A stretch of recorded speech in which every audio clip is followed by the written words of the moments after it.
Wala pa din eh. Punta kami bundok. Tatambay kami. Sobra init. Aalis kami sa bahay. Tama daddy si Bebe. May saranggola. Tama lahat daddy. Nagpunta nga ho kami din sa Mount Baclas. Ari ho malapit lang din sa amin. Tuwi ho aring makikita ni Mia ay nagyayaya at kami daw ho pumunta. Ay di nang humabalan ng power ay di kami yagyag. Hindi naman ho sobrang sakit ng init nung kami umalis sa bahay. Aba ay pagdating pala ang ho din para si Ate Mia ay nakalaya. Aba ay napaka nature lover ho ng batang ito. Kaya lamang ho ay nako si Bunso hindi pa nakakalayo-layo nakatulog na agad. Di kaya pagdating ho din ay ayan pasan ko. Ay di kung ari ho ay gising ay isa pa rin patakbo-takbo din ng habol-habol ng kanyang daddy. May baga ito'y pagdating ho namin din ay anong init. Palibhasa nga ho ay mataas ang tayo na rin. Abay pagkayo ho ay narin ay napakasarap ho din kahit mainit. Abay napakalakas ho ng hangin tapos ang gandang pagmasa nitong kapaligiran. Kaya lang ho dahil sa sobrang init nga ho ng panahon dito sa atin at talaga naman nga hong El Nino ay tinyo naman ho ay marami na nga ho ang mga natuyo. Kapag nga kayo ho ay narin sa taas, isa ho sa makikita ninyo din ayun hong simbahan ng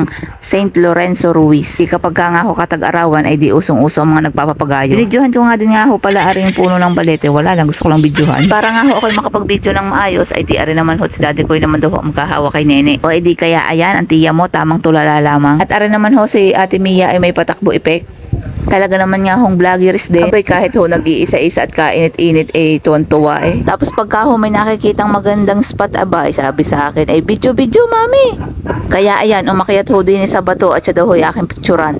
Ay syempre ako ay di sige for the go. Ay nung panahon ho ng aking kabataan pagka kami napunta sa mga garning gubat abay kailangan yung pag-uwi may dalang kahoy. At ang isa pa ho sa nakakatuwa pagka ho napunta ng gubat ay mayroon hong mga bayabas na nakukuha o di kaya ho ay mayroong papaya. Ayun hong papaya na ayun hong tinatawag na Tagalog o di kaya ho ay senyorita sa iba. Ayun ho basta na lang ho natubo na kapag ho may hinog at natuka ho ng ibon tapos na ikalat yung mga buto ay di ho itutubo na. Mga garning moment nga ho ang nais kong ma-implant kay Nene at pagka ho ari lumaki-laki di kayo niya ho matatandaan. At sa pagkakataon niya hong ari aba akala may videographer din naman niya Kami nga ho ay dadalwala ang din kaya ayan gamitin natin ang tripod. Abay palibhasa ho ako'y laging nagbibideo ay di si Ate Mia ina-impluwensyahan na rin. Kaya ho kahit nasa gubat at mga puno ang background ay talagang video. Aba nga hong aking binibidyohan ari mga siit na ari. Abay na-i-imagine ko nung aking kabataan na bigla hong may lumabas na bakat kami ho ay napaghabol nung aking kasama. Kami ho'y nangunguha ng dahon ng sili at ampalaya. Ari na ho si Ate Mia at ako'y sinusundan at doon naman daw ho kami mag-video.